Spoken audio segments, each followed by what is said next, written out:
Let me get my microphone turned on. Okay, welcome everybody to this week's TDU live channel. We are going to be critiquing our work in progresses of the TDU Summer Lighting Challenge. So that's going to be this amazing, awesome monster attack sequence that we've given you guys.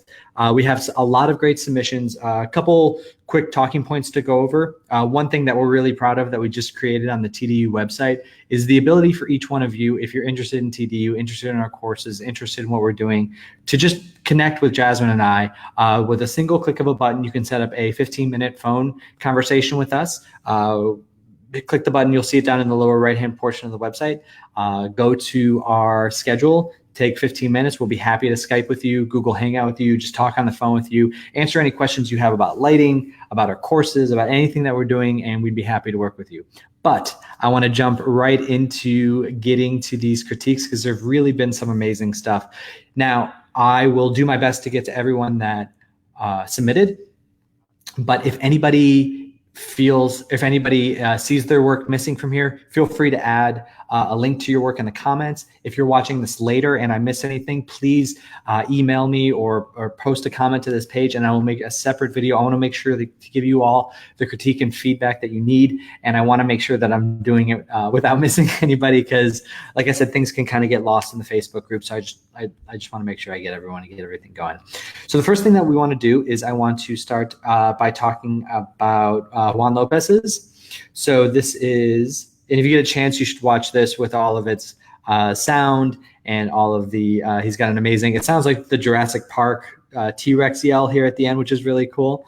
And now it's, and so he was able to completely take the animation out of the original city scene and brought it into this arena, this Kraken arena type scene.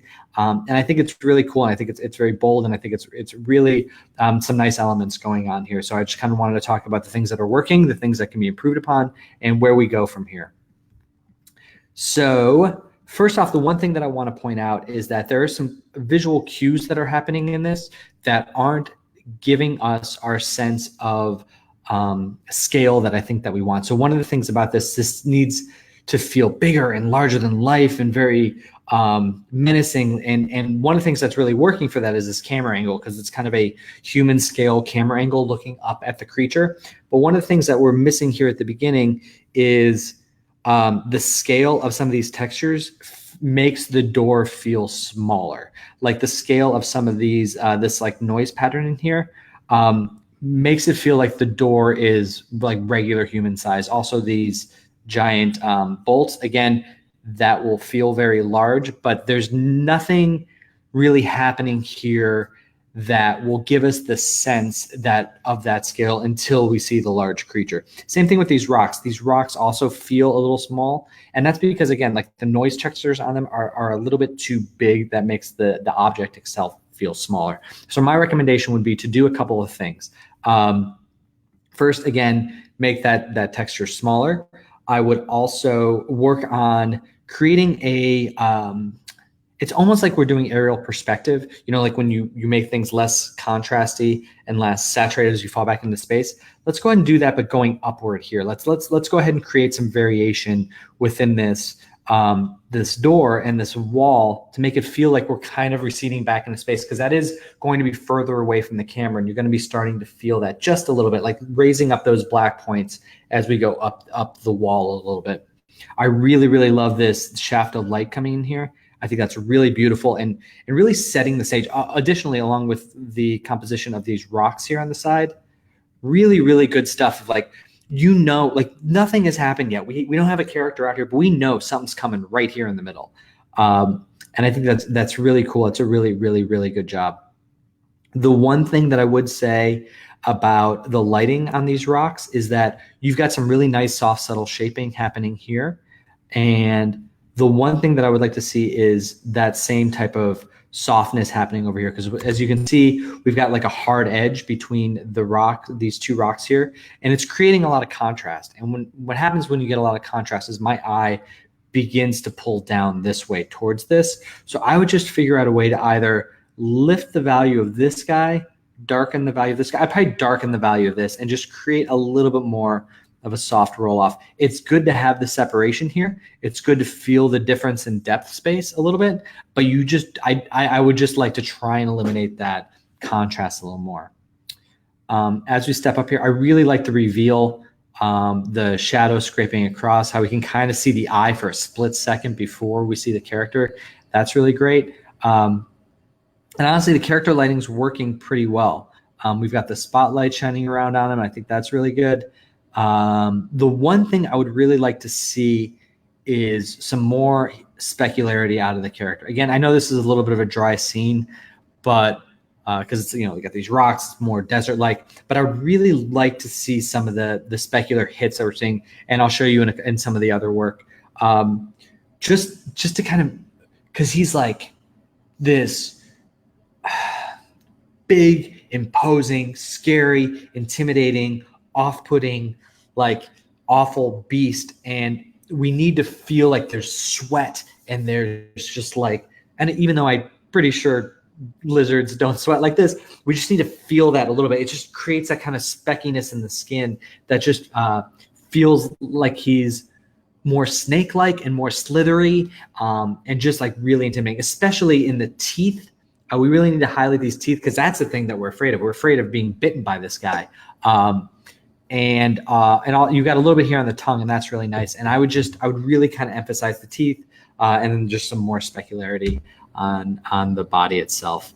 Great little title cards there at the end. I just want to draw attention to that. But overall, this is really, really coming together and really going in a nice direction.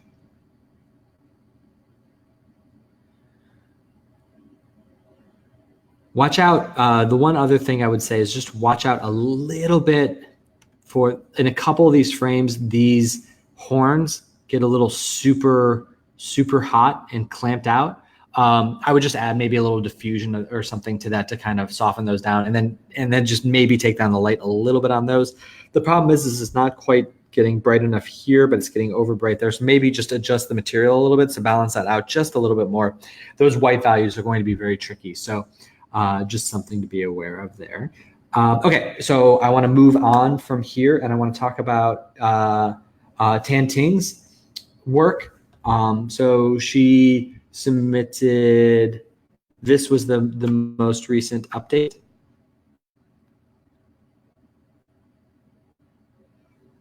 Really, really cool stuff. Love how the character's stepping into the light right at the end. Love that we're getting a sense of the life in this building a little bit with a little bit of light.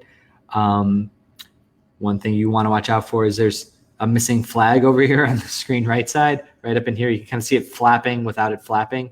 It's kind of a weird effect, but I like it. So just one thing to be aware of there. We just kind of want to take a look at your reference. So use the King Kong reference. And this is really interesting. So I really like, first off, thank you for including the reference. That makes a huge difference because it really helps us understand the artistic goal of what you're going for.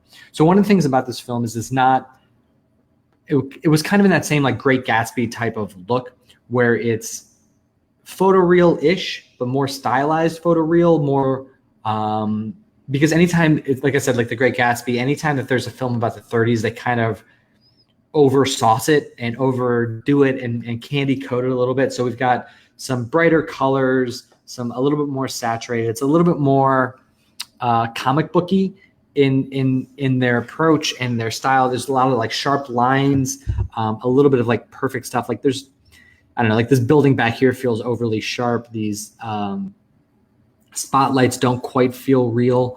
But the one thing about the character lighting is there's going to be a lot of rim light, a lot of like stark contrast on stuff, and then like still a lot of focus around the eyes.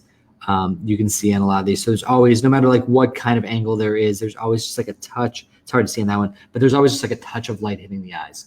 So now taking that and going back to yours, I think we can push up the light value coming out of these windows a little bit. And then I want to just see more of it, like more light coming out of these windows, some more life in these buildings back here. And I want to see more interaction of the character moving past that stuff. So it'd be really nice if there's light kind of coming out of this window And when the character hits, I mean, you kind of see it, but like when the character hits here, like we're kind of just starting to hit up a little rim on his arm down that way. And just kind of feeling that. Same deal with adding a little speck to the skin. I think that'll help out a lot. Like that the character's stepping in the light here, but I would love to get a little bit more fill value in this region as well. The tongue is looking a little fleshy at the end, and it would be, it's nice that it's, I mean, because it is flesh, it's nice that it's soft. It actually looks really good, but I would love to see some more specular hits coming down here so you can like really feel the saliva on it. Again, love that the character's stepping in the light, more bounce, a little bit more shape and color out of that light as it steps in here. So it's coming off as a pretty white light, and I would like to see, yeah, maybe just sneak around a little bit in the around the nose a little more, and then get more bounce up in here, specifically around the eye, because we definitely want to see that a little bit. There is a very bright rim light that's happening on the character here. You can see it here. That really doesn't have a strong source element. So I would either give a strong source element, like either make a spotlight kind of coming up this side road, or maybe like shining up back behind him here, shining up this way. Or I would just tone that down a little bit. Let's see. The other thing that I would do is create more interaction from these like lasers like bouncing off of them, these bullets bouncing off of them a little bit.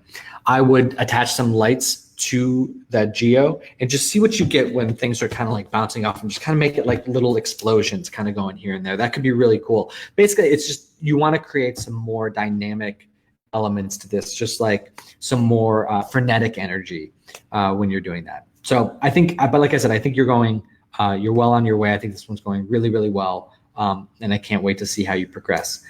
So next up, let's see, we'll do Juan Martin next.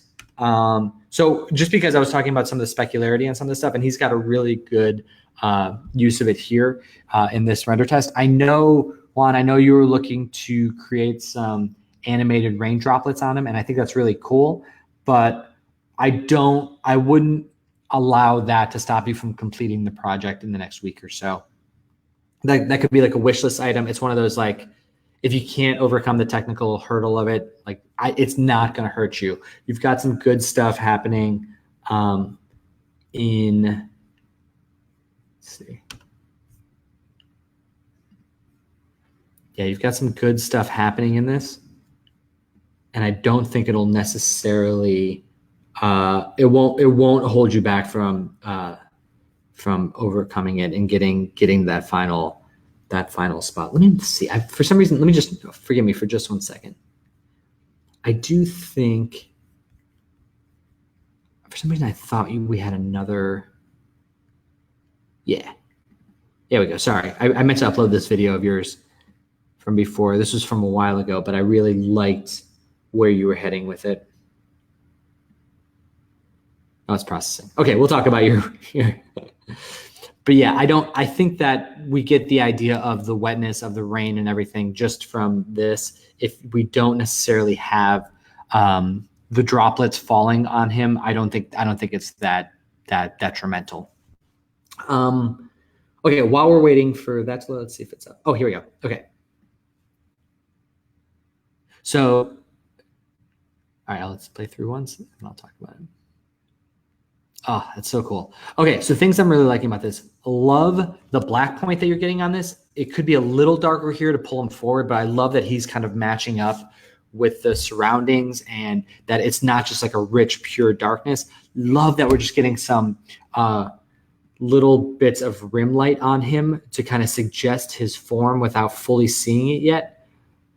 Love that these kind of flashlights are kind of popping on and allowing the audience to discover the character at the same time as everyone else. I think that's so cool. And overall, I think this is, I think this is working pretty successfully. I love the interaction of his shadow and everything on the car here. I think that's really, really nice. This can go brighter even because we're kind of looking directly into that. And I think that we can get away with that being a little bit more blown out. You can just make that kind of white and almost allow that. But like you want that to kind of create like a little bit of haze over here to kind of vignette in where we're getting the dark vignette here. We can have a light vignette on this side to really kind of focus in on the character here in the middle. I just want to read his eyes a little bit more. It would be great. I mean, you don't have to do it in through here. It'd just be boom right there at the end. But the posing on it's a little tough. So I would find when this final light hits him, boom, I would maybe make that brighter, maybe find a way to get the light on the teeth or the tongue or something that like it really make that payoff worth it because you're building towards it and boom, you hit it. And it'd be really nice to get that payoff there in the middle. But I love the beginning of this. I love the build up to it. I love as he's kind of walking into it. It's still kind of unknown. It would be cool if we, as he steps forward, if we get some more shaping up underneath here so we can kind of feel his legs and his tail and the whole thing a little bit more. But all in all, I think this is in a really good spot. Okay, so now I want to do James's. So James, I want to pull this in. So this is your layout frames. And I think this is really a really great way of visualizing when you're doing kind of a match move or when you're kind of any type of very simple start to something. It's really great to create a proof of concept that's dumbed down and simplified and just has some simple shapes that allow you to really kind of visualize and make sure that everything's working. So this is a really great first step. And I just wanted to present this to everyone so that you all are aware that this is a very good method if you're just starting the project. Sometimes it's a little difficult when you have all the elements in place to kind of make sure that everything's tracking well, but having just like this perfect circle back there, the perfect sky, the perfect everything, it's good to know that it's working well that way. So your image here, again, backlit, very cool. Would love to see some of that rimming that we were seeing out of Juan's. And then getting a little bit more, so it's a little bit more rim and a little bit, and actually the rim would be isolated to kind of in here. And then just wrap it around him just ever so slightly, like around these edges and up underneath it here, just to kind of feel a little bit of it. And then again, it would be really cool to kind of like, because it's kind of a mystery, right? Like this is our introduction to this character. So it's kind of mysteries is coming around here. And then find something in the foreground, either a reflective element or a light source that he steps into that really like kind of sells that and really pushes that forward. I think that's really great. Overall, the environment lighting is looking pretty good. We can create some more shaping in here. You've got some good atmospheric fall off happening. It would be great in these foreground to create a little bit more darkness. Watch out here. It looks like there's a hard shadow coming across. You just want to make sure that when the sun is getting lower, it's crossing through more fog and more atmosphere, and it's actually going to diffuse that light so the shadows get softer as the day gets longer, as we get later in the day. And I think that's pretty much it. So I do like where this is going. I like the you've got some nice.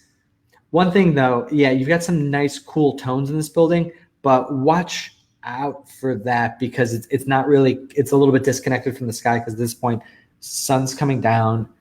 You know what, it might be okay because sun's coming down, area right around the sun is going to be bright red, but I'm guessing the inverse of the sky back behind is going to be a little bit bluer. Perhaps hint at a little bit of a blue as we're like transitioning to a bluer sky up in here so that we can kind of make that connect a little bit more. Then I think we'll be okay. Okay, I want to jump over to, we've got, let's see, two more. Let me make sure, check the page here, make sure that we're not missing anyone. Again, if you are waiting, if you're not seeing your name or your image on here, again, message me and I'll make sure to add that. So we'll go on to Clever. Clever, this is really cool stuff. I wanted to, well, I've got two things here for you. We've got your reference and we've got your this Play Blast image that we've got so far. The one thing I want to point out to you that I really think is, I wouldn't have thought of this, is using the steam vent or the sewer steam or whatever the steam is that comes out of the city to create some separation here. I think that's so smart because it was something that I was like, man, how do we really get this character to read off from the background? And I was like, okay, like I was thinking of the silhouette things, and I was like, it could be night, and there could be like spotlights in his foreground. But I never thought about adding an effects element that would mist up behind him and allow his form. And basically what that does is it's going to reduce the contrast, minimize the background a little bit, and allow his form to stand off from it.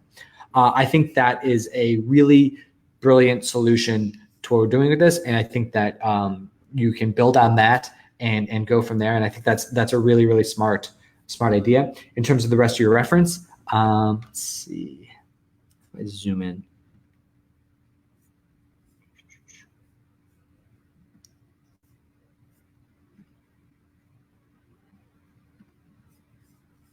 There we go. Okay, so all of this stuff is pretty super dark. And like if I'm just looking like down through here, and that's totally fine. It's just there's a lot of low contrast, just not a lot of black points, not a lot of white points, just a lot of gray values, a lot of really, really warm gray values, little pops of like a brighter orange here or here. There are some highlights like in here or in here, and also in here. Mostly cool stuff, but I'm sorry, mostly warm elements, but the cooler light coming in here is a nice little touch. So it's a nice thing to play with. So now what I'm thinking in terms of translating this into your image is we got a lot of warm light, right? A lot of like this kind of warm, soupy, foggy, misty light kind of blowing around. And then the character steps in and he turns. And as he turns, we can start to build the value on him a little bit. And then we can strategically find a way to get some cool values, either in the specularity of his skin or maybe in his eyes. One of the things about this concept from early on was like how kind of blue glowy his eyes were and blue glowy his horns were. It could be interesting to use his eyes as a glowy, cool element to kind of pop off. Again, you totally can ignore me on that if you think that's a stupid idea. Totally get it. But I'm just trying to think of ways that we can utilize this soft, warm tones, and then do something that's like the polar opposite of that. Maybe he steps up and the laser that hits him or the thing that shoots at him is actually very cool. We can find a way to contrast that, and I think that would be really, really cool. But yeah, long way to go. We got a week left in this. I don't know if I mentioned that, but we've got 1 week from not today. The last day of this month is our submission deadline. Today is the 21st, so we have 10 days left to get this submitted. Albert. Yeah, I got all the rest. Okay, yes, Albert. Talked about this, gave a little bit of a written critique, but love the again, like this is what I'm talking about, again, like a little bit of specularity in some of these areas, like really, really cool stuff. The one thing I wanted to point out, and the one thing I mentioned, but I also wanted to share it to everybody here, is the size, the scale of the texture map. Again, a little bit too big, that makes the character feel smaller. Also the uniformity of it. The fact that it's the same on his face, on his chest, on his horns, on his back, on his arms, his legs, everything. And when we looked at some, I posted to the Facebook group and I looked at some reference of like, I was thinking of like the largest lizard I could find in reality. And I thought of like the Komodo dragon. They have different scales, sizes on the legs and the chest versus the face. There's slightly different color, like the body is going to be a slightly different color than the back and the shoulders and the arm, the face, the nose. Everything's going to be a little bit different. Now, I don't want to discourage you from making the horns the same as the body. Like that's just your character's design, and that's really cool. I would just recommend breaking up the size of the scale a little bit so that you can kind of distinguish the different body parts, and also the uniformity just makes everything feel a little bit smaller. Also makes it feel a little CG. And since we already have UV mapped out character, it'd be pretty easy to kind of break that up a little bit. Love the cracks in his skin. I love the feeling like he's been through a lot, and the kind of the deep set nature of the texture. I think that's really cool. Like he's he's definitely feeling more sinister here than in some of the other ones where he's like, you know, like than here when he's kind of like super smooth. Like it's pretty cool to create some deep ruts in him and that kind of thing. Like it'd be nice to see that in here as well. The one thing you want to watch out for is you're putting a lot of pressure on the renderer to not be noisy and to not flicker and to not like chatter a little bit, especially in these highlight areas.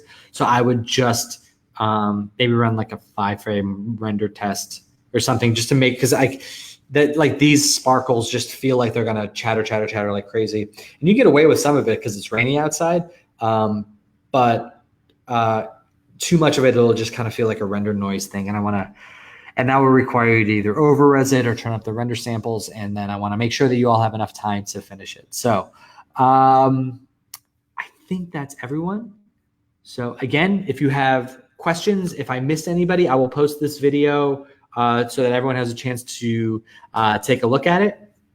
But like I said, feel free to post and let me know if I missed anybody. And I would love to continue working with you. We have 10 days left. Again, once this is complete, $100 Amazon gift card to the winner. Everybody keep submitting, keep going. I will be logging onto the lighting community page regularly and just checking in if anybody has any questions. For the TDU students, feel free to post your work to the lighting student page every day if you want, and I'll do my daily critiques on that. But yeah, keep going. This is exciting. We're getting towards the finish line, and I can't wait to see what you guys come up with. So keep going, keep rocking. You all are amazing, and happy lighting, everybody.